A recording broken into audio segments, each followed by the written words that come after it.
रही है। आइए प्रियंका से समझते हैं। प्रियंका, बिल्कुल, देखिए ये तो बाजार ने लास्ट आवर में सरप्राइज किया। लास्ट आवर भी नहीं कहना चाहिए, लास्ट के कुछ 15-20 मिनट में जो स्मार्ट रिकवरी आई है, थोड़ा सा सेंटिमेंट तो आपको सुधरता हुआ दिखाई दे रहा है। एटलीस्ट आप जिस दबाव के साथ पिछले पूरे हफ्ते में रहे, इस पूरे हफ्ते में देखने को मिला। और इनफैक्ट किसी दिन भी आपको क्लोजिंग ऐसे हरे निशान में होते हुए दिख नहीं दी थी, आज आपको क्लोजिंग हरे निशान में दिखी है। बड़ी तेजी के साथ इनफैक्ट आप जा रहे हैं। 500 पॉइंट से ज्यादा की तेजी आप बैंक निफ्टी पर देख रहे हैं और निफ्टी जो है 17,100 के ऊपर बंद हो रहा है। और ये बात भी हो रही थी कि अगर 1760, 1760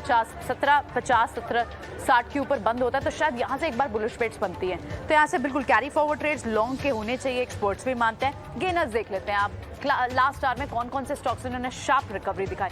कुछ की फैक्टर्स आ जाए, कुछ data points. HDFC bank, HDFC limited का मर्जर अनाउंस हुआ, अब से कुछ देर पहले आया था। और उसके अलावा आपने एक और बड़ा ग्लोबली जो मैक्रो पॉइंट देखा वो था चाइना का आरआरआर कट करना। ये 2-3 बड़े फैक्टर्स रहे। इसमें कहाँ का सेंटिमेंट सुधरा। आज गेनर्स, जो बड़े गेनर्स रहे वो आपको आईटी पैक से देखने को मिले। एचसीएल टेक हो, इन्फोसिस हो, इनमें आपको इनफैक्ट अच्छी तेजी के साथ ये बंद होते हुए जा रहे हैं। दूसरे जो बड़े गेनर्स रहे वो यूपीएल जैसे स्टॉक्स रहे।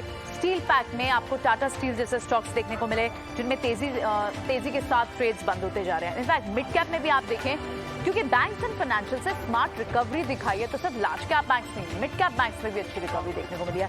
चाहे वो इंडियन बैंक हो, बैंक ऑफ इंडिया हो, वहां पर आप देखें तो तेजी के साथ बंद होते हुए आप ट्रेड्स जा रहे हैं। और losers at the same time, आज ऑटो पैक ने पूरी तरह से निराश किया। सारे पहले 5 लूजर्स में आप देखें तो आयशर मोटर, मारुति सुजुकी, ये बड़े लूजर्स रहे। उसके अलावा जब बाजार में थोड़ी अग्रेसिव बेट्स आती है तो डिफेंसिव बैकफुट भी होता है, वो आपने सन फार्मा में देखा भी। उसके अलावा पतंजलि फूड्स, क्योंकि यहाँ पर आपको याद होगा कि कल से ही न्यूज़ थी इनके मिनिमम शेयर होल्डिंग के नॉर्म्स को लेकर, जो कंपनी को एक सचेता है। और उसके बाद अब तो क्या पतंजलि के एफपीओ की न्यूज़ से भी सेंटिमेंट नहीं सुधरा। 5% की डाउन सर्किट पे आपने पतंजलि फूड्स का स्टॉक देखा। और साथ ही दूसरे कुछ स्टॉक से मिड कैप में वो ट्यूब इन्वेस्टमेंट और एमएनएम फाइनेंस जैसे थे। लेकिन बड़ी चीज़ ये है कि आप एक बुलिश सेंटिमेंट के साथ बंद हो रहे हैं, बड़े सपोर्ट्स के ऊपर बंद हो रहे हैं और इनफैक्ट कंफर्टेबली सपोर्ट के ऊपर बंद होते जा रहे हैं। सो देखना होगा कि कमिंग वीक में क्या हम एक रिकवरी मोड में आते हैं। इस पूरे हफ्ते तो बाजार में बहुत छोटे छोटे बाउंस आए जो बहुत ज़्यादा सस्टेन भी नहीं हुए। फिलहाल शो को यहीं समेटते हैं। हमारे दोनों एक्सपर्ट्स का बहुत बहुत शुक्रिया। आदित्य और राजेश, आपका बहुत बहुत शुक्रिया समय दिया और सारी स्ट्रैटेजी हमसे डिस्कस की। मुझे दीजिए इजाज़त, सोमवार को फिर होती है आपसे मुलाकात। लेकिन